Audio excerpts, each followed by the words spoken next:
To అమ్మా news. నా పేరు వెన్నెల. ఈ రోజు డియర్ డాక్టర్ కార్యక్రమంలో మనం మాట్లాడిపోయే అంశం ఫైల్స్.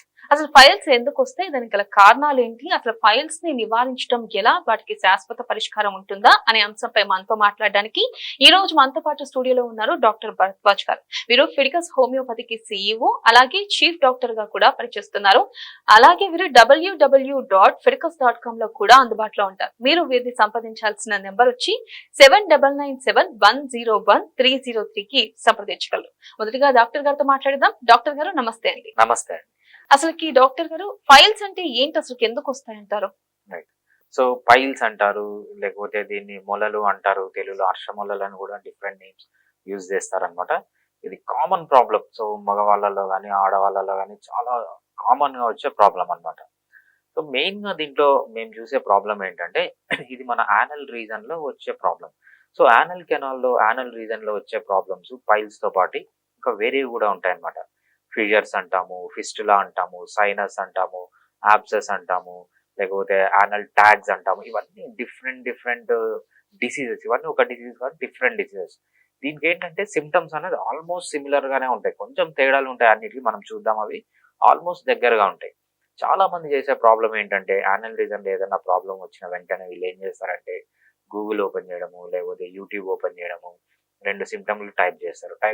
ఇంకా వందల వేల వీడియోస్ వస్తాయన్నమాట. ఈ వందల వేల వీడియోస్ లో సో ఇవన్నీ ప్రొఫెషనల్ చేసినవి కాదు.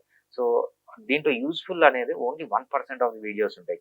ఇంకా 99% ఆఫ్ ది వీడియోస్ ఏంటంటే ఫేక్ డాక్టర్లు, ఫేక్ బాబాలు, ఇంటి చిట్కాలు, ఇవన్నీ వాళ్ళు ఈ వీడియోస్ అన్ని అప్లోడ్ చేస్తుంటారు.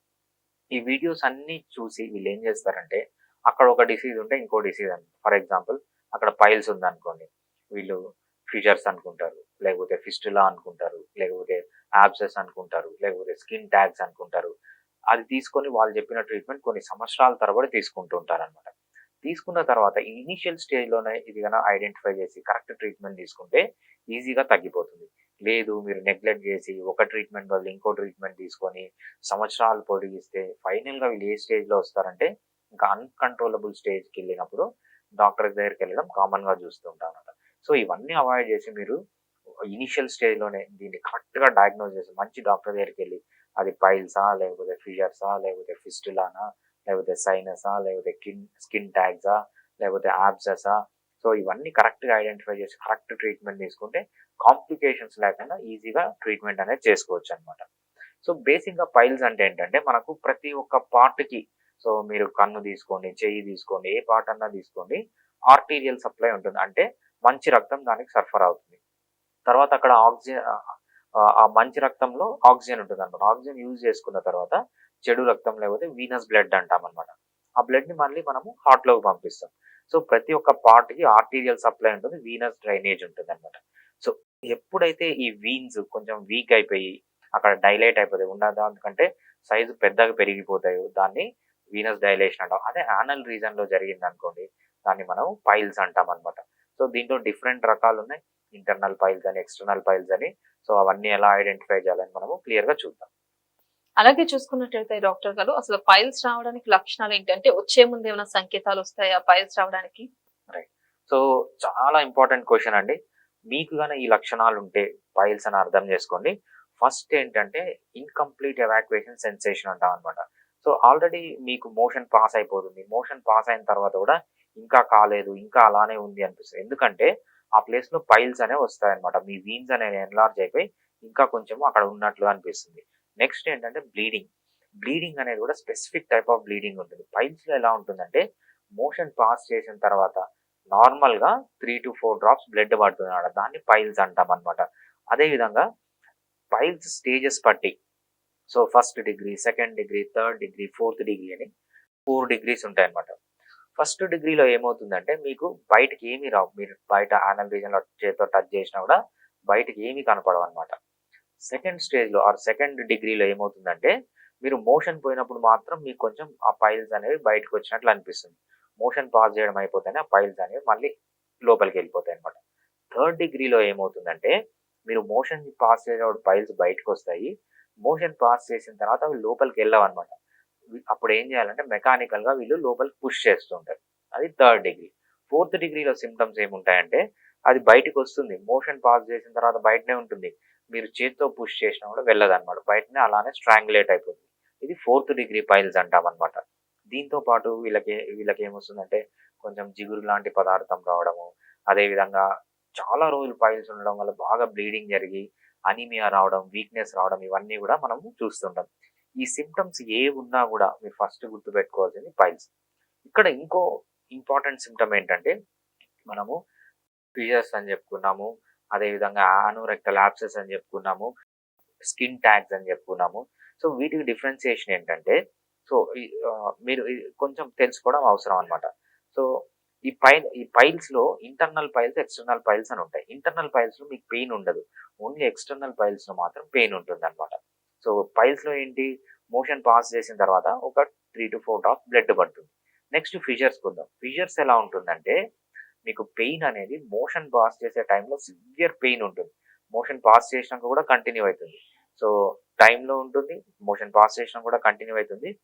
దీంట్లో ఏం జరుగుతుందంటే స్ట్రీక్స్ ఆఫ్ బ్లడ్ మీ మోషన్‌కి బ్లడ్ చారలు అతుక్కొని బయటకొస్తుందన్నమాట. దీన్ని మనము ఫిషర్స్ అంటామన్నమాట. సో, నెక్స్ట్ ఫిస్టులా గాని, సైనస్ గాని ఫిస్టులాలో ఏం జరుగుతుందంటే మీకు మోషన్ వచ్చే దగ్గర నుంచి కాకుండా పక్కన ఇంకో ఓపెనింగ్ తయారవుతుంది. ఆ ఓపెనింగ్ నుంచి మీకు బ్లడ్ రావడం గాని, కొంచెం జిగురు లాంటి పదార్థం రావడం గాని, ఒక్కొక్కసారి ఇంకో ఓపెనింగ్ నుంచి మోషన్ రావడం కూడా జరుగుతుందన్నమాట. దీన్ని ఫిషర్స్ అంటాం. అదే సైనస్ అంటే ఏంటంటే, సో, పక్కనే ఇంకో ఓపెనింగ్ ఉంటుంది. కానీ అక్కడి నుంచి మోషన్ రాదు. జస్ట్ బ్లడ్ వస్తుంది. పస్ వస్తుందన్నమాట. దీన్ని మనము సైనస్ అంటామనమాట. సో, ఈ లక్షణాల్ని బట్టి అది ఫిషర్సా, పైల్సా, సైనసా అని మీరు గుర్తుపట్టొచ్చు. సో, ఇవన్నీ సింపుల్‌గా మీకు గుర్తుపట్టడం కష్టమవుతుంది కాబట్టి, ఒక క్వాలిఫైడ్ డాక్టర్ దగ్గరికెళ్లి ఫస్ట్ డయాగ్నోస్ చేయండి. అది పైల్సా, ఫిషర్సా దానికి తగ్గ ట్రీట్మెంట్ తీసుకుంటే మీకు రిజల్ట్ అనేది చాలా బాగా ఉంటుంది. అలాగే పైల్స్ వచ్చినప్పుడు చాలా మందికి బయటకి చెప్పుకోవడానికి కూడా ఇబ్బంది పడుతూ ఉంటారు. మాకు పైల్స్ ఉన్నాయి అని చెప్పి. అలాగే ఇప్పుడు పరీక్షలు కూడా కొంతమందికి ఏం చేయించుకోవాలో తెలీదు. చాలా కాలం పాటు అది అట్లానే క్యారీ చేస్తా ముందుకెళ్తా ఉంటారు. అసలు పైల్స్ వచ్చినప్పుడు ఎటువంటి పరీక్షలు చేయించుకోవాలంటారు? సో, పైల్స్ వచ్చినప్పుడు ఎటువంటి పరీక్షలు చేయించుకోవాల్సి అనేది చాలా ఇంపార్టెంట్ అండి. మెయిన్‌గా దీంట్లో 2 పరీక్షలు చేయించుకోవాలి. సో, ఫస్ట్ ఏంటంటే డాక్టర్ ఎగ్జామినేషన్ చేస్తారు. మీ హిస్టరీ తీసుకొని అది పైల్సా, ఫీషర్సా లేకపోతే సైనసా, యాబ్సెసా, ట్యాగ్సా అని కొంతవరకు గుర్తుపడతారన్నమాట. గుర్తుపట్టిన తర్వాత సో, నెక్స్ట్ స్టేజ్‌లో ఏం చేస్తామంటే ఒక సింపుల్ టెస్ట్ ఉంటదన్నమాట. దాన్నేమంటామంటే ప్రాక్టోస్కోపీ అంటాం. ప్రాక్టోస్కోపీ అంటే ఏంటంటే ఒక చిన్న కెమెరాని మీ యానల్ రీజియన్‌లో ఇన్సర్ట్ చేసి లోపల విజువలైజ్ చేస్తారన్నమాట. విజువలైజ్ చేస్తే అది ఇంకా క్లియర్‌గా అర్థమైపోతుంది. పైల్సా లేదంటే ఫిషర్సా లేకపోతే సైనసా, యాబ్సెసా ఇవన్నీ క్లియర్‌గా అర్థమవుతుందన్నమాట. ఈ ప్రాక్టోస్కోపీ అనేది చాలా ఇంపార్టెంట్. ఒక 5 మినిట్స్‌లో ఈ టెస్ట్ అయిపోతుంది. ఇది కామన్‌గా కొంచెం హైయర్ సెంటర్‌లో ఎక్కడన్నా చేస్తారు. ఈ టెస్ట్ చేయించడం అనేది చాలా ఇంపార్టెంట్. దీంతో పాటు క్రానిక్ పైల్స్ ఉంటాయి. అంటే చాలా సంవత్సరాల నుంచి పైల్స్ ఉండి, నెలల నుంచి పైల్స్ ఉంటే వీళ్ళు సింపుల్ బ్లడ్ టెస్ట్ ఒకటి చేయించాలి. సింపుల్ బ్లడ్ టెస్ట్‌లో ఏం తెలుసుకుంటామంటే సో, బ్లడ్ ఏమైనా తగ్గిపోయిందా? అనీమియాలోకి వెళ్తున్నారా అని తెలుసుకుంటాం. ఈ 2 టెస్ట్ అనేవి కామన్‌గా మనము పైల్స్‌లో చేసే టెస్ట్‌లు. ఇవి కంపల్సరీ చేయించుకొని ట్రీట్మెంట్ చేస్తేనే ప్రోగ్నోసిస్ అనేది బాగుంటుంది. అలాగే పైల్స్ వచ్చినప్పుడు మనం ప్రధానంగా చూసుకున్నట్టయితే మన లోపల బాడీలో శరీరంలో ఏమైనా మార్పులు చోటు చేసుకుంటాయా పైల్స్ వచ్చినప్పుడు? సో, ఫస్ట్ మన బాడీలో ఎటువంటి చేంజెస్ చోటు చేసుకుంటాయి పైల్స్‌లో అని తెలుసుకునే ముందు అసలు నార్మల్సీ ఏంటి? నార్మల్సీ గురించి కొంచెం తెలుసుకుంటే జస్ట్ మనం అనాటమీ, ఫిజియాలజీ గురించి కొంచెం తెలుసుకుంటే అబ్నార్మల్సీ, పాథాలజీ గురించి తెలుసుకోవడం ఈజీ అవుతుంది. సో, మనకు యానల్ కెనాల్ అనేది మనకు last part of alimentary tract మనం జీర్ణ వ్యవస్థలో లాస్ట్ పార్ట్ నుంచి యానల్ కెనాల్ అంటామనమాట. దీన్ని 3 పార్ట్‌గా డివైడ్ చేస్తారు. Upper part, middle part, lower part. So, ఇక్కడి నుంచి ఏమవుతుందంటే బ్లడ్ అనేది డ్రైన్ అవుతూ ఉంటుంది. సో, బ్లడ్ అనేది అక్కడి నుంచి బయటికెళ్తూ ఉంటుంది. సో, బ్లడ్ ఎళ్ళేటప్పుడు ఆ బ్లడ్ తీసుకొని పోయే ఆర్టరీస్, వీన్స్ అంటామనమాట. సో, ఆ వీన్స్ అనేవి అక్కడ ఉంటాయి. అప్పర్ పార్ట్‌లో ఉంటాయి, మిడిల్ పార్ట్‌లో ఉంటాయి, లోయర్ పార్ట్‌లో ఉంటాయి. సో, ఎప్పుడైతే అప్పర్ పార్ట్‌లో ఉంటాయో సో, ఆ అప్పర్ పార్ట్‌లో ఉన్న వీన్సే మనము ఇంటర్నల్ హెమరాయిడ్స్ అంటాం. అవి గాన డైలేట్ అంటే ఇంటర్నల్ హెమరాయిడ్స్ అంటామనమాట. సో, లోయర్ పార్ట్‌లో ఉన్న వీన్స్ గాన డైలేట్ అయితే ఎక్స్‌టర్నల్ హెమరాయిడ్స్ అంటామనమాట. So, external haemorrhoids, internal haemorrhoids అనేవేంటంటే abnormalities in these veins. So, ధమనులు, సిరలు అంటారు కదా! ఈ సిరల్లో వచ్చే ప్రాబ్లమ్స్‌నే మనం అప్పర్ యానల్ కెనాల్‌లో వస్తే ఇంటర్నల్ పైల్స్ అంటాం. బయటొస్తే ఎక్స్‌టర్నల్‌గా వస్తే ఎక్స్‌టర్నల్ పైల్స్ అని అంటూ ఉంటాం. అసలు పైల్స్ రావడానికి గల కారణాలేంటి డాక్టర్ గారు? సో అసలు పైల్స్ రావడానికి కారణాలు ఏంటి అనేది చాలా ఇంపార్టెంట్ క్వశ్చన్ అండి. ఫస్ట్ పైల్స్ అనేది హెరిడిటరీలో ఉంటుందన్నమాట. అంటే తల్లిదండ్రులకి ఎవరికన్నా ఉన్న సిబ్లింగ్స్ కున్న వీళ్ళకి వచ్చే ఛాన్స్ ఎక్కువగా ఉంటుంది. సో మెయిన్‌గా ఇక్కడ ఏం జరుగుతుందంటే సో మనకు వింగ్స్ అనేవి సిరలు అంటాం కదా! సిరల్లో ఏముంటుందంటే వాల్వ్స్ ఉంటాయన్నమాట. అది బ్లడ్‌ని రివర్స్ పోనీయకుండా ఇట్లా కాపాడుతూ ఉంటాయి. అంటే బ్లడ్ ఒక్కసారి పైకి పోయిందనుకోండి ఇవి షట్ డౌన్ అయిపోతాయి. అంటే బ్లడ్ రివర్స్ రాదన్నమాట. ఒక్కొక్కసారి ఏమవుతుందంటే ఈ ఎస్పెషల్లీ ఈ ఆహ్, ఈ యానల్ రీజన్ చుట్టూ ఉన్న ఈ వీన్స్‌లో ఏమవుతుందంటే ఈ వాల్వ్స్ అనేవి ఉండవన్నమాట. సో ఈ బ్లడ్ అనేది రివర్స్ వచ్చే టెండెన్సీ ఎక్కువగా ఉంటుంది. సో అది మెయిన్‌గా ఒక అనాటామికల్ ప్రాబ్లమ్ అన్నమాట. అంటే ప్రతి ఒక్కరి బాడీలో ఉండే ప్రాబ్లమ్ అన్నమాట. సో ఆహ్, ఏవైతే ఆ వాల్వ్స్ అంటామో రివర్స్ రాకుండా ఆ వాల్వ్స్ ఉండకపోవడం అనేది మెయిన్ ప్రాబ్లమ్ మనం చూసేది ఈ హెమరాయిడ్స్‌లో.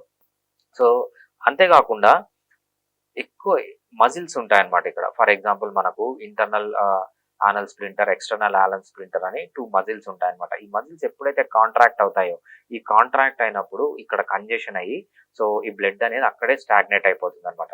ఇది మెయిన్ రీజన్ మనకు పైల్స్ రావడానికి. రిస్క్ ఫ్యాక్టర్స్ ఏముంటాయి? అసలు ఎటువంటి రిస్క్ ఫ్యాక్టర్స్ ఉన్న వాళ్ళకి పైల్స్ ఎక్కువ వస్తాయంటే, ఫస్ట్ ఏమంటామంటే, ఫస్ట్ కాన్‌స్టిపేషన్ అంటామన్నమాట. అంటే వీళ్ళకి మోషన్ సరిగ్గా రాకపోవడం, ఎవ్రీడే మోషన్ పోకుండా ఉండడం, లేకపోతే మోషన్ అనేది గట్టిగా రావడం, వీళ్ళు ఎక్కువ ముక్కడం వల్ల ఏమవుతుందంటే అక్కడ ప్రెషర్ పడి ఈ వీన్స్ అనేవి ఎన్లార్జ్ అవుతూ ఉంటాయన్నమాట. ఇంకొకటి డయట్. సో వీళ్ళేంటంటే ఎక్కువ ఫైబరస్ డయట్ తీసుకోకుండా, సో ఫైబర్ లేకుండా, వాటర్ ఎక్కువ లేకుండా డైట్‌లో ఉంటే వీళ్ళ మోషన్ హార్డ్ అయిపోయి, సో ఎప్పుడైతే ముక్కుతారో వీళ్ళు పైల్స్ లాగా తయారవుతుంది. సో అదే విధంగా ఒక్కొక్కసారి డయేరియా, కంటిన్యూస్‌గా లూజ్ మోషన్స్ ఉన్నా వస్తుంది. ఒక్కొక్కసారి డిసెంట్రీ అంటామన్నమాట. కొంతమందికి సో అమీబియాసిస్ అంటారు. సో జిగురు లాగా కొంచెం ఇన్ఫెక్షన్ లాగా వస్తుంది. సో వాళ్ళకి గూడా ఈ ప్రాబ్లమ్స్ ఎక్కువ చూస్తుంటాం. కొంతమంది కాలిక్ అంటామండి. ఎప్పుడు కడుపు నొప్పితో బాధపడుతూ ఉంటారు. సో ఏది తిన్నా కూడా కడుపు నొప్పి వస్తుంది. దాన్ని కాలిక్ అంటామన్నమాట. అటువంటి కండిషన్‌లో గూడా పైల్స్ అనేవి ఎక్కువగా వస్తుంటాయి. Next pregnancy. ప్రెగ్నెన్సీ అంటే ఏంటి? కడుపులో బిడ్డ పెరగడం. బిడ్డ పెరిగినప్పుడు ఏమవుతుంది? ఎక్కడైతే ఈ వీన్స్ ఉంటాయో, ఆ వీన్స్ పైన ప్రెషర్ పడుతుంది. ఆ వీన్స్‌లోంచి బ్లడ్ రివర్స్ రావడం అనేది కష్టమవుతుందన్నమాట. అప్పుడు గూడా ప్రెగ్నెన్సీలో గూడా మనము కామన్‌గా పైల్స్ అనేవి చూస్తుంటాం. ఎంటరైటిస్ అంటామన్నమాట. అంటే గ్యాస్ట్రిక్ ఇన్ఫెక్షన్స్ ఏమన్నా ఉన్నా, కొంతమందికి ఎప్పుడు లూజ్ మోషన్స్, వామిటింగ్స్, బయట ఫుడ్ తినడం చేస్తూ ఉంటారు. సో కంటిన్యూస్‌గా జిఐ ట్రాక్ట్ అనేది ఇన్ఫెక్షన్ ఉంటుందన్నమాట. వాళ్ళల్లో గూడా మనము ఈ పైల్స్ అనేవి ఎక్కువగా చూస్తుంటాం. ఒక్కొక్కసారి ఏమవుతుందంటే సిఏ రెక్టమ్ అంటే ఈ యానల్ కెనాల్‌లో గాని, రెక్టమ్‌లో గాని ఏమన్నా క్యాన్సర్స్ వస్తే, ఆ క్యాన్సర్స్ ద్వారా గూడా ఈ పైల్స్ అనేవి వస్తూ ఉంటాయి. ఇది చాలా ఇంపార్టెంట్ విషయం అన్నమాట. సో కొంతమందికి యూరినేషన్‌లో గూడా ప్రాబ్లమ్ ఉంటుంది. యూరిన్ సరిగ్గా రాదు. సో గట్టిగా ప్రెషర్ పెట్టాలి. ఇటువంటి వాళ్ళకి గూడా పైల్స్ అనేవి కామన్‌గా డెవలప్ అవుతుంటాయి. సో ఇవన్నీ కామన్ రీజన్స్ పైల్స్ రావడానికి. అలాగే ఆహారం తీసుకునే విషయంలో కూడా లోపాల వల్ల కూడా పైల్స్ వచ్చే అవకాశం ఉందంటారా? రైట్. సో ఆహార విషయం అనేది చాలా ఇంపార్టెంట్ అండి. మన బాడీలో 3 రకాల ఆహారాలు మనం సరిగ్గా తీసుకోకపోతే పైల్స్ అనేవి కామన్‌గా వస్తాయి. First fibre. ఫైబర్‌లో మళ్ళీ 2 రకాలుంటాయి. సాల్యుబుల్ ఫైబర్ అని, ఇన్సాల్యుబుల్ ఫైబర్ అని. ఈ 2 ఫైబర్‌లు తీసుకోవాలి. సో ఈ ఫైబరు మంచిగా ఉన్న ఫుడ్స్ ఏంటి? మనకు ఆకుకూరలు, కాయగూరలు, అదేవిధంగా నట్స్ అంటాము. మనం అదేవిధంగా మొలకలు అంటాం చూసారా? ఇవన్నీ రా ఫార్మ్‌లో తీసుకోవాలి. రా ఫార్మ్ అంటే దానిపైన చెక్కు తీసేసి బాగా స్మూత్‌గా చేసుకొని, పిండి చేసుకొని తీసుకోవడం కాదు. వీటినంతా ఏంటంటే బాగా ఉడికిచ్చి తీసుకోవడము, లేకపోతే లైట్‌గా ఫ్రై చేసి తీసుకోవడము, బాగా ఆకుకూరలు తీసుకోవడం, కాయగూరలు తీసుకోవడం. దీనివల్ల మనకు ఫైబర్ అనేది బాగా వస్తుంది. నెక్స్ట్ ఏంటంటే బాగా వాటర్ తీసుకోకపోవడం. సో వాటర్ అనేది చాలా ఇంపార్టెంట్. సో రెగ్యులర్‌గా వాటర్ మంచి క్వాంటిటీస్‌లో తీసుకోండి. తగినంత వాటర్ తీసుకోండి. ఇంకో థర్డ్‌ది ఏంటంటే మనము ప్రోబయాటిక్స్ అంటాం. ప్రోబయాటిక్స్ ఎక్కడుంటుంది? మనకి పుల్లటి మజ్జిగలో ఉంటుంది. ఎప్పుడైతే పుల్లటి మజ్జిగది గాని, పుల్లటి పెరుగు తీసుకుంటారో దాంట్లో ప్రోబయాటిక్స్ ఉంటాయి. ఈ ప్రోబయాటిక్స్ ఏంటంటే బాగా డైజెస్టివ్ సిస్టమ్ డైజెస్ట్ చేయడానికి, కాన్‌స్టిపేషన్ రాకుండా ఉండడానికి కాపాడుతాయి. మీరు డైట్ ప్రకారం తీసుకోవాలంటే 3 ఇంపార్టెంట్ విషయాలు. ఒకటి మంచి ఫైబర్ డైట్ తీసుకోండి, మంచి వాటర్ తీసుకోండి, ప్రోబయాటిక్స్ తీసుకోండి. అప్పుడు మీకు కాన్‌స్టిపేషన్ తగ్గిపోతుంది. అదే విధంగా పైల్స్ కూడా తగ్గిపోతాయి. అలాగే పైల్స్ వచ్చినప్పుడు అనేక సందర్భాల్లో ఆపరేషన్ చేస్తూ ఉంటారు. రైట్. పైల్స్ వచ్చినప్పుడు ఆపరేషనే మార్గమా? లేకపోతే పైల్స్‌కి ఆపరేషన్ లేకుండా కూడా చికిత్స అందించే అవకాశం ఉందంటారా? రైట్. సో చాలా మందికి ఈ డౌట్ అండి. పైల్స్ అంటే కంపల్సరీ సర్జరీ చేయించుకోవాలా? సో మనం ఇందాక చెప్పుకున్నట్లు పైల్స్‌లో 3 4 డిగ్రీస్ ఉంటాయన్నమాట. First degree, second degree, third degree, fourth degree. First డిగ్రీలో ఏంటంటే బయటికి కనపడవు. సో, లోపలనే ఉంటాయి. సెకండ్ డిగ్రీలో ఏంటంటే మోషన్ పోయినప్పుడు మాత్రం బయటికొస్తాయి. సో, అవి మోషన్ పాస్ చేసిన వెంటనే లోపలికెళ్ళిపోతాయన్నమాట. ఫస్ట్ డిగ్రీలో గానీ, సెకండ్ డిగ్రీలో గానీ మీకు పైల్స్ ఉంటే హోమియోపతి ట్రీట్మెంట్ తీసుకుంటే అసలు మీరు సర్జరీకి పోనవసరమే లేదు. సో, కొన్ని రోజులు హోమియోపతిక్ ట్రీట్మెంట్ తీసుకొని మీకు కొంచెం లైఫ్ స్టైల్ మోడిఫికేషన్స్ చేసుకుంటే ఏమవుతుందంటే ఏదైతే ఈ ఎలాస్టిసిటీ పోతుందో, సో ఏదైతే వీక్ అయిపోయింటాయో వీన్స్ అనేవి దానికి మళ్ళీ కొంచెం ఎలాస్టిసిటీ వచ్చి నార్మల్‌గా అయిపోతాయన్నమాట. ప్రాబ్లమ్ వచ్చేది third stage, fourth stage. Next third స్టేజ్‌కి వద్దాం. థర్డ్ స్టేజ్‌లో ఏమవుతుందంటే మోషన్ పోయినప్పుడు మీకు పైల్స్ అనేవి బయటికొస్తాయి. సో, మోషన్ పోయిన తర్వాత అవి పోవన్నమాట. మీరు మెకానికల్‌గా లోపలికి పుష్ చేయాలి. ఇది థర్డ్ స్టేజ్. థర్డ్ స్టేజ్‌లో ఏంటంటే హోమియోపతి ఆల్మోస్ట్ 60-70% ఆఫ్ ది టైమ్‌లో పనిచేస్తుంది. సో, 100 మంది పేషెంట్స్ వచ్చారనుకోండి విత్ పైల్స్ థర్డ్ స్టేజ్‌లో ఉన్నవాళ్ళు. సో, 70-60% మందికి కంప్లీట్‌గా నార్మల్‌గా వితౌట్ సర్జరీ క్యూర్ చేయొచ్చన్నమాట హోమియోపతిలో. అదే ఒక ఇద్దరికి గాని 10 మందిలో ఇద్దరికో, ముగ్గురికో సర్జరీకి వెళ్ళాల్సిన అవసరం వస్తుందన్నమాట. సో, అది థర్డ్ స్టేజ్. ఫోర్త్ స్టేజ్‌కొస్తే ఏమవుతుందంటే, ఫోర్త్ స్టేజ్‌లో ఏమవుతుందంటే పైల్స్ అనేవి బయటకొస్తాయి మోషన్ పోయే టైంలో. సో, మోషన్ పోయిన తర్వాత అవి అవంతకు అవే లోపలికి పోవు. మెకానికల్‌గా పుష్ చేసినా కూడా లోపలికి పోవు. బయటలో వచ్చి స్ట్రాంగులేట్ అయిపోతాయి. దీంట్లో ఏమవుతుందంటే ఆల్మోస్ట్ 98-99% ఆల్మోస్ట్ 100%కి సర్జరీకి వెళ్ళమంటాం. ఎందుకంటే అది ఇన్ఫెక్ట్ అయ్యే ఛాన్స్ ఎక్కువగా ఉంటుంది. సో, థర్డ్ స్టేజ్‌లో గాని, ఫోర్త్ స్టేజ్‌లో గాని సర్జరీ తర్వాత మీరు హోమియోపతి ట్రీట్మెంట్ తీసుకోకపోతే ఏమవుతుందంటే, ఈ పైల్స్ మళ్ళీ మళ్ళీ వచ్చే ఛాన్స్ ఉంటదనమాట. థర్డ్ స్టేజ్‌లో గాని, ఫోర్త్ స్టేజ్‌లో గాని మీరు పైల్స్‌లో సర్జరీ చేయించుకున్న తర్వాత కూడా హోమియోపతి ట్రీట్మెంట్ వాడితే ఏమవుతుందంటే, మీకు మళ్ళీ ఈ పైల్స్ అనేవి ఎన్‌లార్జ్ కాకుండా, ఈ వీన్స్ అనేవి వీక్ కాకుండా, వీన్స్‌కి కొంచెం ఎలాస్టిసిటీ ఇచ్చి, మళ్ళీ సర్జరీకి గాని, మళ్ళీ బ్లీడింగ్ గాని, మళ్ళీ పైల్స్ రాకుండా హోమియోపతితో కాపాడొచ్చు. ఇవన్నీ ఈవెన్ వితౌట్ సింగిల్ సైడ్ ఒక్క సైడ్ ఎఫెక్ట్ కూడా లేకుండా హోమియోపతిలో ట్రీట్మెంట్ తీసుకోవచ్చు. అలాగే పైల్స్ వచ్చినప్పుడు అంటే చాలా మందికి డౌట్ ఉంటుంది. హోమియోపతి మంచిదా? అలోపతి అంటే ఇంగ్లీష్ మెడిసిన్ మంచిదా? అని చెప్పి చాలా మందికి డౌట్ ఉంటుంది. చాలా మంది ఇంగ్లీష్ మెడిసిన్స్ వైపు వెళ్తూ ఉంటారు. అసలు రైట్. మీరు ఏమంటారు? హోమియోపతి మంచిదా? లేకపోతే ఇంగ్లీష్ మెడిసిన్స్ మంచిదంటారా?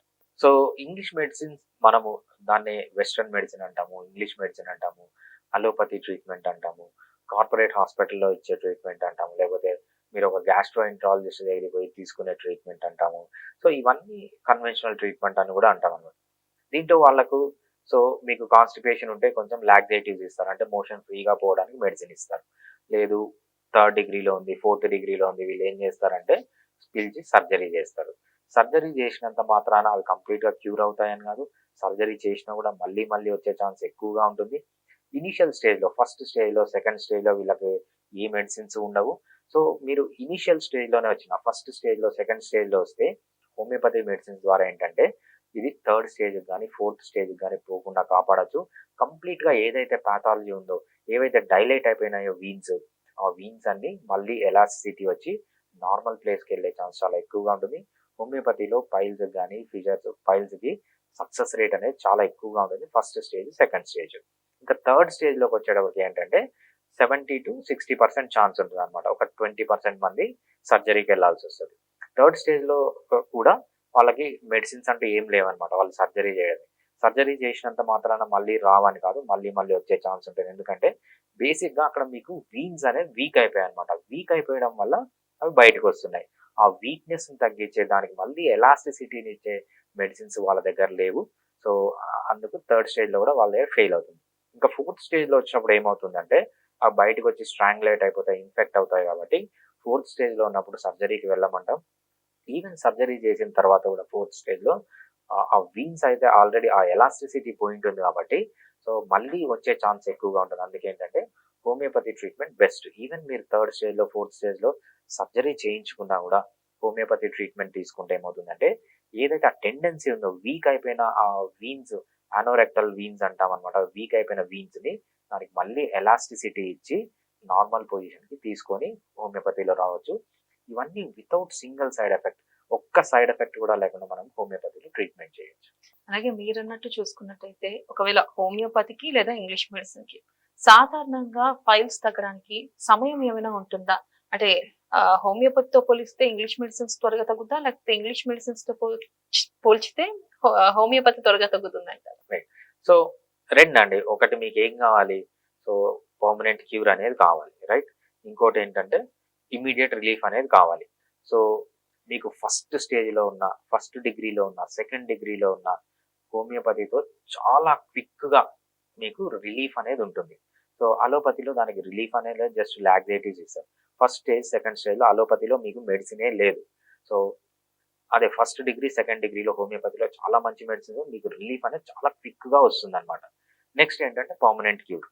సో పర్మనెంట్ క్యూర్‌కి వచ్చినప్పుడు హోమియోపతిలో ఫస్ట్ స్టేజ్ గాని, సెకండ్ స్టేజ్ గాని, మీకు థర్డ్ స్టేజ్‌లో సర్జరీ అయిపోయినా గాని, ఫోర్త్ స్టేజ్‌లో సర్జరీ అయిపోయినా గాని, మళ్ళీ ఈ టెండెన్సీ రాకుండా ఉండాలంటే కూడా హోమియోపతిలోనే మెడిసిన్ ఉంది. అలోపతిలో మెడిసిన్ లేదు. అలోపతిలో ఏంటి క్విక్ రిలీఫ్ కోసం మీకు సర్జరీ చేస్తారు. ఒక 1 వీక్ తర్వాత మిమ్మల్ని ఇంటికి పంపించేస్తారు. కానీ మళ్ళీ వచ్చే ఛాన్స్ ఉంటుంది. సో హోమియోపతిలో వచ్చేటప్పటికి మీకు పర్మనెంట్ క్యూర్ కావాలి అంటే మీకు టైం ఎంత పడుతుంది? లేదు సివియర్ పెయిన్ ఉంది, బ్లీడింగ్ ఉందని అవన్నీ ఇమ్మీడియేట్‌గా స్టాప్ అవుతాయి. సో అది మనకు మెయిన్ కాదనమాట. పర్మనెంట్ క్యూర్ ఎన్ని రోజులు జరుగుతుంది? సో 3 మంత్స్ నుంచి సో ఫర్ ఎగ్జాంపుల్ మీరు ఈ ఫస్ట్ స్టేజ్ గాని, సెకండ్ స్టేజ్ గాని ఉన్నారంటే 3 మంత్స్ టు మాక్సిమం 4 లేదా మాక్సిమం 5-6 మంత్స్‌లో మీకు కంప్లీట్‌గా తగ్గిపోతాయి. అదే విధంగా థర్డ్ స్టేజ్‌లో, ఫోర్త్ స్టేజ్‌లో మీకు ఆల్రెడీ సర్జరీ అయిపోయినా కూడా మనకు 3 మంత్స్ టు 4 మంత్స్ గన మీరు పైల్స్ ట్రీట్మెంట్ తీసుకుంటే మోస్ట్ ఆఫ్ ది కేసెస్ అంటే 95% ఆఫ్ ది కేసెస్‌లో వితిన్ 2-3 మంత్స్ లేకపోతే 4 మంత్స్ లోపల కంప్లీట్‌గా తగ్గిపోయి నార్మల్ అయిపోయే ఛాన్స్ చాలా ఎక్కువగా ఉంటుంది. ఏ పేషెంట్ నా దగ్గరికి పైల్స్ అని వచ్చిన పేషెంట్ ఆన్ అన్ యావరేజ్ 2-3 మంత్స్‌లో కంప్లీట్‌గా తగ్గిపోతుంది. 5 మంత్స్ దాటి ఏ పేషెంట్ రాలేదన్నమాట. ఎందుకంటే కొంతమంది పేషెంట్స్‌కి వాళ్ళకి ఆల్రెడీ ఒబేసిటీ ఉంది. చాలా మల్టిపుల్ ప్రాబ్లమ్స్ ఉన్నాయన్నప్పుడు వీళ్ళకి 4 మంత్స్ నుంచి 5 మంత్స్. చాలా కొంతమంది పేషెంట్స్ 5 మంత్స్ పడుతుంది. ఆన్ అన్ యావరేజ్ 2-3 మంత్స్‌లో అందరికి కంప్లీట్‌గా క్యూర్ అవుతుంది. అలాగే పైల్స్ ఉండేటప్పుడు చాలా మందికి చాలా నొప్పిగా, చాలా ఇబ్బందికరంగా ఉంటుంది.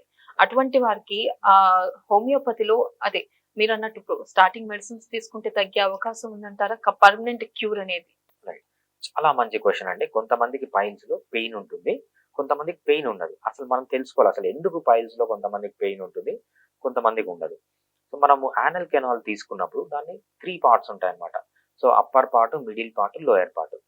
అప్పర్ పార్ట్‌లో గన పైల్స్ వస్తే దాన్ని ఇంటర్నల్ పైల్స్ అంటామన్నమాట. అప్పర్ పార్ట్‌లో గన ఈ డైలేషన్స్ వస్తే పెయిన్ ఉండదు. ఓన్లీ బ్లీడింగ్ ఉంటుంది. ఎందుకంటే upper part of the anal కెనాల్‌కి మనకు సొమాటోసెన్సరీ నర్వస్ సిస్టమ్ సప్లై ఉండదు. సో అంటే పెయిన్‌ని సెన్స్ చేసే నర్వ్స్ అనేవి ఇంటర్నల్ యానల్ కెనాల్‌లో ఉండవన్నమాట. అక్కడ ఏమవుతుందంటే అప్పుడు మీకు బ్లీడింగ్ అవుతుంది గానీ పెయిన్ ఉండదు. సో బట్ మీరు ఎక్స్టర్నల్ పైల్స్‌కొచ్చేటప్పుడు third part of the anal కెనాల్‌లో వస్తుంది. దీంట్లో ఏంటంటే ఇన్ఫీరియర్ వీనస్ రెక్టల్ ప్లెక్సస్ అంటామన్నమాట. అక్కడ గన డైలేట్ అయితే పెయిన్‌ఫుల్‌గా ఉంటుంది. సో ఇక్కడ రిచ్ సొమాటోసెన్సరీ సప్లై ఉంటదన్నమాట. అంటే సెన్సరీ నర్వ్స్ అనేవి చాలా ఎక్కువగా ఉంటాయి. ఎప్పుడైతే ఎక్స్టర్నల్ యానల్ కెనాల్‌లో ఎక్స్టర్నల్ పైల్స్ వస్తాయో అప్పుడు మాత్రం చాలా సివియర్ పెయిన్ ఉంటుంది ఈ పైల్స్‌లో. ఇది ఇంటర్నల్ కెనాల్ అయినా, ఎక్స్టర్నల్ కెనాల్ అయినా మీరు పెయిన్ ఉన్నప్పుడు గన హోమియోపతి మెడిసిన్ తీసుకుంటే మీకు పెయిన్ అనేది ఇమ్మీడియేట్‌గా రిలీఫ్ మోస్ట్ ఆఫ్ ది కేసెస్‌లో. సో మన దగ్గర ఒక కేస్ వచ్చిందన్నమాట. ఆయన మార్నింగ్ వచ్చారు.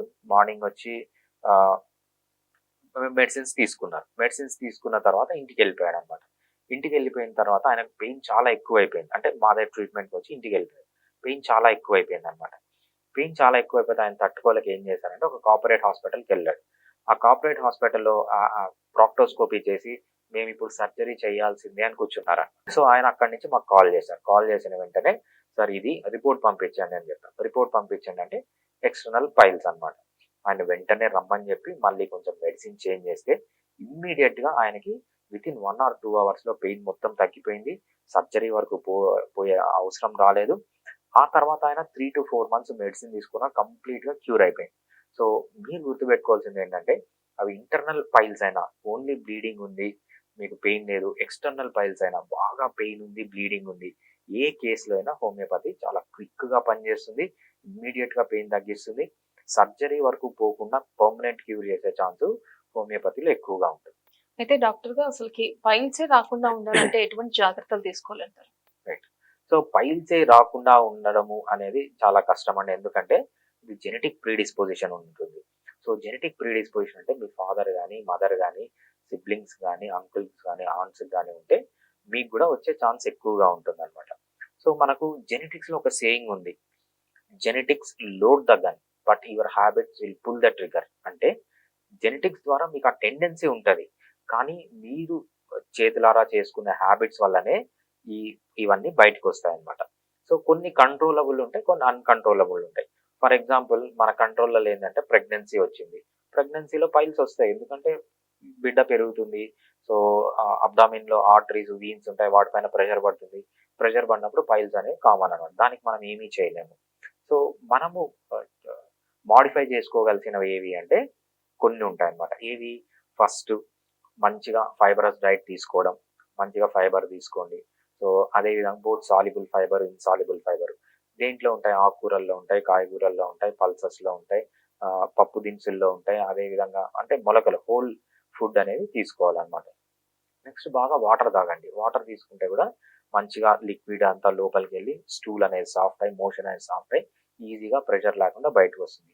అదే విధంగా ప్రోబయాటిక్స్ తీసుకోండి. ప్రోబయాటిక్స్ అంటే పుల్లటి మజ్జిగ. మజ్జిగ తాగితే ఏమవుతుందంటే గట్ బ్యాక్టీరియా అంతా రీసెట్ అయ్యి డైజెషన్ అనేది బాగా జరుగుతుంది. ఫైబర్ కూడా బాగా డైజెస్ట్ అయ్యి స్మూత్‌గా మోషన్ అనేది బయటకొస్తుందనమాట.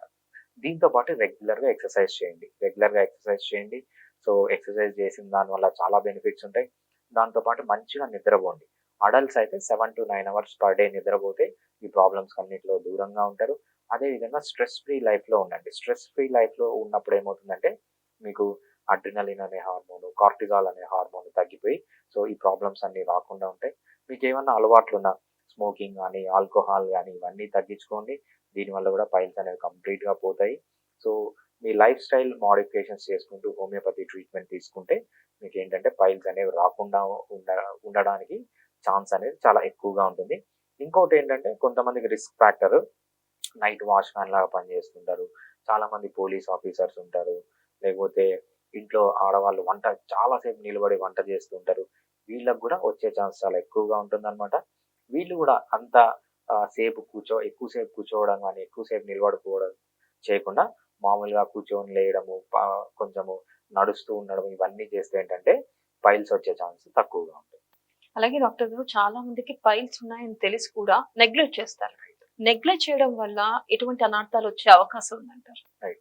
పైల్స్ నెగ్లెక్ట్ చేయడం అనేది చాలా కామన్ అండి. ఎందుకంటే సో దానివల్ల బయటకేం కనపడదది. సో కొంచెం అన్‌ఈజీగా ఉంటుంది. సో చాలా మంది నెగ్లెక్ట్ చేస్తారు. నెగ్లెక్ట్ చేయడమే కాకుండా ఏంటంటే సో గూగుల్ ఓపెన్ చేసి, లేకపోతే యూట్యూబ్ ఓపెన్ చేసి వాళ్ళకున్న 2 సింప్టమ్స్ కొడతారన్నమాట. ఆ సింప్టమ్స్ దగ్గర ఏవో వీడియోస్ వస్తాయి. దీంట్లో 99% of the videos fake videos. అంతా ఆ పైల్స్ అంటే ఏంటి? అక్కడ అనాటమీ ఏంటి? ఫిజియాలజీ ఏంటి? పాథాలజీ ఏంటి? తెలియకుండా చేసిన వాళ్ళే అన్నమాట వీడియోస్. వాళ్ళేదో ఇంట్లో చిట్కాలు చెప్తారు. ఆ చిట్కాలు ఇవన్నీ కొన్ని సంవత్సరాలు చేసిన తర్వాత ఇంకా ఎక్కువైపోతుంది. ఎప్పుడైతే ఎక్కువైపోతుందో సో పైల్స్ కంట్రోల్ కాకుండా ఎక్కువైపోతుంది ఏమవుతుందంటే అక్కడ క్లాట్స్ ఫార్మ్ అయ్యే ఛాన్స్ ఉంటుందన్నమాట. ఎప్పుడైతే క్లాట్స్ ఫార్మ్ అవుతాయో సో అవి ఆహ్, ఆహ్, కొ డెత్ అయిపోతాయన్నమాట. డెత్ అయిపోయి సో టిష్యూ డెత్ గాని లేకపోతే అక్కడ బాగా ఇన్ఫెక్ట్ అయిపోయి సో సివియర్‌గా యాంటీబయోటిక్స్ వాడి ఈ ఈ ప్రాబ్లమ్స్‌లోకంతా ఎళ్తామన్నమాట. సో ఏంటంటే ఫస్ట్ స్టేజ్‌లో ఉంటేనే మీరు కనుక్కొని ట్రీట్మెంట్ తీసుకుంటే సెకండ్ స్టేజ్‌లోకి పోదు. సెకండ్ స్టేజ్‌లో ఉన్నప్పుడు తీసుకుంటే థర్డ్ స్టేజ్‌లోకి పోదు. థర్డ్ నుంచి ఫోర్త్‌లోకి పోదు. సో మీరు నెగ్లెక్ట్ చేస్తే ఉంటే ఫైనల్ స్టేజ్‌లోకెళ్ళి కంపల్సరీ సర్జరీ చేపించుకోవాల్సొస్తుంది. సో ఇవన్నీ మనము పైల్స్‌లో చూసే కామన్ కాంప్లికేషన్స్. అలాగే డాక్టర్ గారు చివరిగా మిమ్మల్ని పేషెంట్లు కాంటాక్ట్ అవ్వాలంటే ఎలా సంప్రదించాలి? రైట్. సో ఫిడికస్ హోమియోపతి అనేది చైన్ ఆఫ్ క్లినిక్స్ అండి. ఇక్కడ 2 టైప్స్ ఆఫ్ ట్రీట్మెంట్ ఉంటుంది. ఒకటి ఆన్‌లైన్ ట్రీట్మెంట్, నెక్స్ట్‌ది ఇన్ పర్సన్ ట్రీట్మెంట్ అన్నమాట. ఆన్‌లైన్ ట్రీట్మెంట్ అంటే ఇది మళ్ళీ 2 టైప్స్ ఉంటుంది. మీరు జస్ట్ వీడియో కాల్ చేసి మాట్లాడొచ్చు. లేకపోతే ఆడియో కాల్ చేసి మాట్లాడి మీ ప్రాబ్లమ్స్ అన్నీ చెప్పొచ్చు. సో మీ దగ్గర ఏమైనా రిపోర్ట్స్ ఉంటే షేర్ చేయొచ్చు. షేర్ చేసిన తర్వాత ఇంకేమన్నా రిపోర్ట్స్ అవసరమైతే లోకల్‌గా మీరు చేపించి మాకు పంపియచ్చు అన్నమాట. పంపించిన తర్వాత మెడిసిన్స్ అనేవి మీ ఇంటికే షిప్ చేస్తాం. ఎక్కడికి? ఇండియాలో ఎక్కడున్నా, లేకపోతే యూఎస్‌లో గాని, యూకేలో గాని ప్రపంచంలో ఎక్కడున్నా ఒక్క పాకిస్తాన్‌కి తప్ప మనం అన్ని కంట్రీస్‌కి మెడికల్ షిప్‌మెంట్ పంపించామన్నమాట. సో మనకు ఆ ఎక్స్‌పర్టీస్ గూడా ఉంది. మనకు వెండర్స్ గూడా ఉన్నారు. యూఎస్‌కైతే మనకు 4 డేస్‌లో ఎళ్ళిపోతుంది. వేరే ఏ కంట్రీకైనా 4-5 డేస్ పడుతుంది. వితిన్ ఇండియాలో అయితే మనకు నార్మల్‌గా నార్మల్ టౌన్ గాని, లేకపోతే ఒక సిటీ అయితే 2 to 3 డేస్ పడుతుంది. లేదు సబర్బన్ ఏరియా అంటే 4 days to 5 days పడుతుంది అనమాట. సో మనకు అది online treatment both video call, audio call ద్వారా. నెక్స్ట్ మీరు వీడియో కాల్ చేసినా, ఆడియో కాల్ చేసినా మీ పర్సనల్ డీటెయిల్స్ అనేవి ఎవ్వరికి వెళ్ళవు, చాలా సీక్రెట్గా ఉంటాయి. మనము అది కాన్ఫిడెన్షియాలిటీ మెయింటైన్ చేస్తాం. మీ రిపోర్ట్స్ వేరే వాళ్ళకి చూపించడం కానీ అట్లాంటిది ఏముండదు. చాలా కాన్ఫిడెన్షియల్గా మనం ట్రీట్మెంట్ అనేది చేస్తాం. నెక్స్ట్ ఇన్ పర్సన్ ట్రీట్మెంట్ అని వచ్చేటప్పటికి సో మీకు ఈ నంబర్కి 7997101303కి ఫోన్ చేసి సో మీకు నియరెస్ట్ బ్రాంచ్ ఎక్కడుందో తెలుసుకొని అక్కడ మీరు వెళ్ళి డాక్టర్ ముందు కూర్చొని మీ ప్రాబ్లమ్స్ అన్ని చెప్పి ట్రీట్మెంట్ అనేది తీసుకోవచ్చు. సో మనం both online treatment, in person treatment అనేది ఫిడికస్ హోమియోపతి ద్వారా ఇస్తున్నాం. అయితే డాక్టర్ గారు, హోమియోపతిలో చాలా మంది డాక్టర్స్ ఉన్నారు. చాలా మంది చాలా రకాలుగా చెప్తూ ఉంటారు. ప్రజలకు కూడా అంటే పేషెంట్స్ కూడా ఒక డౌట్ వస్తూ ఉంటుంది. ఎవరిని నమ్మాలి, ఎవరిని నమ్మకూడదు. అలాగే మీరు ఫిడికస్ హోమియోపతి అని. అసలు దానికి దీనికి తేడా ఏంటి? మిమ్మల్ని కాంటాక్ట్ అయితే అసలుకి పేషెంట్స్ కి వచ్చే లాభం ఏంటి? దాని గురించి క్లియర్ గా చెప్తారా? రైట్. సో ఫిడికస్ హోమియోపతి అనేది చైన్ ఆఫ్ క్లినిక్స్ అండి. ఇక్కడ మెయిన్ గా ఎందుకు ఫిడికస్ హోమియోపతి దగ్గరికి రావాలి అంటే సో మెయిన్ రీజన్ ఏంటంటే హైయెస్ట్ సక్సెస్ రేట్. వేరే ఏ హోమియోపతి డాక్టర్ కానీ లేకపోతే వేరే ఏ హోమియోపతి కార్పొరేట్ హాస్పిటల్తో పోలిస్తే మన దగ్గర సక్సెస్ రేట్ అనేది చాలా ఎక్కువ ఉంటుంది. ఎందుకు సక్సెస్ రేట్ అనేది చాలా ఎక్కువగా మన దగ్గర ఉంటుందంటే 2 రీజన్స్. ఒకటి మన దగ్గర ఉన్న doctors, highly qualified doctors, passionate doctors, మన దగ్గర ఎక్స్పీరియన్స్ ఉన్న డాక్టర్స్ ఉంటారు. అదేవిధంగా మనం వాడే మెడిసిన్స్ చాలా హై క్వాలిటీ మెడిసిన్స్. సో హోమియోపతిలో ఎలా ఉంటుందంటే డిఫరెంట్ డోసేజ్ ఫార్మ్స్ ఉంటాయి. డైల్యూషన్ అంటాము, మదర్ టించర్ అంటాము, అదేవిధంగా ఆయింట్మెంట్స్ ఉంటాయి, మనకు డ్రాప్స్ ఉంటాయి, టాబ్లెట్స్ ఉంటాయి, ట్రిచురేషన్ పౌడర్ ఉంటుంది. సో డిఫరెంట్ డోసేజ్ ఫార్మ్స్లో ఏంటంటే ఒక్కొక్క డోసేజ్ ఫామ్లో ఒక్కొక్కరు ఎక్స్పర్ట్ అనమాట. ఫర్ ఎగ్జాంపుల్ మనకు డైల్యూషన్స్ అనేది రెక్విక్ అని ఒక కంపెనీ ఉంటుంది. అది వరల్డ్ టాప్ కంపెనీ.